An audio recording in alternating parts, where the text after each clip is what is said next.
Merci. C'est en ce moment que ce projet est en train de prospérer pour la fierté et le bonheur de la République de Guinée. Nous en réjouissons, nous soutenons le projet à 100%. Mais nous avons dit, nous ne sommes pas d'accord que vous nous sacrifiez, puisque les localités qui sont concernées en cas de cette réassociation, avant tout sont des Guinéens.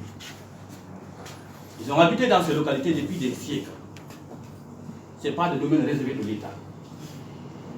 C'est leur terre ancestrale. Leurs parents sont nés et grandis là-bas, ils sont morts et enterrés sur place.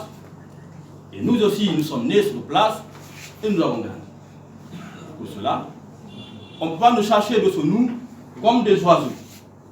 Étant guinéens, étant humains, nous ne sommes pas d'accord sur ce fait.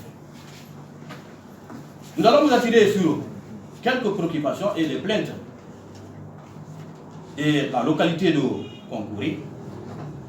Je rappelle qu'en 2014, que le projet Swapiti est venu sur ces localités pour les études de faisabilité, à savoir l'environnement, l'emplacement des lieux, etc. Et c'est en 2017 qu'ils sont arrivés pour le recensement des biens et des habitats. Le recensement des biens et des habitats. Je vais parler des arbres fruitiers qui sont nos biens. Les habitats sont nos maisons. Les maisons doivent être construites par le projet. Il n'y a pas d'indemnisation. C'est donc les explications. Les biens ou les arbres fruitiers sont à rembourser. Et ils nous ont donné des documents où nous avons signé et ils ont signé. Il y a un accord entre nous. Que ces arbres fruitiers seront indemnisés par le projet. Bien. Et riverain du fleuve Konkoury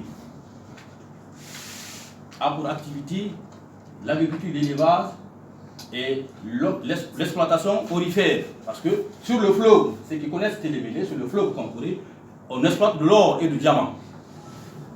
Il y a beaucoup de jeunes qui d'ailleurs qui ont fini l'université, qui sont dans ces villages qui exploitent l'or, où ils gagnent, à nourrir en tout cas la famille.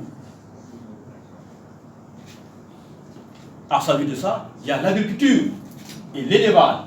Nous parents sont des 100% éleveurs, vivent de l'élevage. Donc, sachant vraiment ces activités, le projet est venu faire toutes ces études-là. Nous dire que nous allons tenir compte de votre mode de vie. Nous n'allons pas oublier. Là où nous allons vous envoyer, là où vous serez réinstallés, vous allez être libre, comme vous étiez avant. Ou bien nous allons augmenter des conditions de vie favorables, plus que celles que vous avez avant. Ça, ce sont des engagements du projet à l'endroit de notre communauté. Mais des jours d'aujourd'hui, nous sommes inquiets.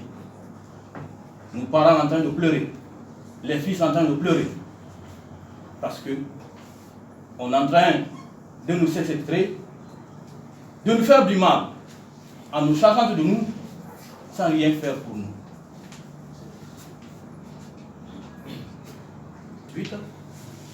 Nous ne sommes pas encore réinstallés, nous sommes sur place.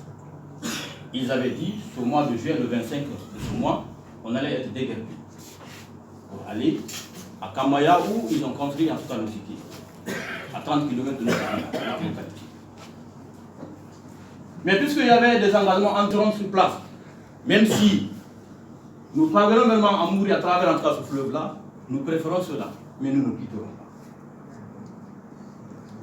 Les arbres fruitiers qu'ils ont recensés, aucune famille ne connaît le nombre d'arbres qui a sa possession. Et ça, c'est une confusion. Les maisons qu'ils ont recensées, et 500 maisons doivent être construites à Kambaya, au site de Kambaya Kondombo, où en ce moment ils sont à 90% sur ces maisons.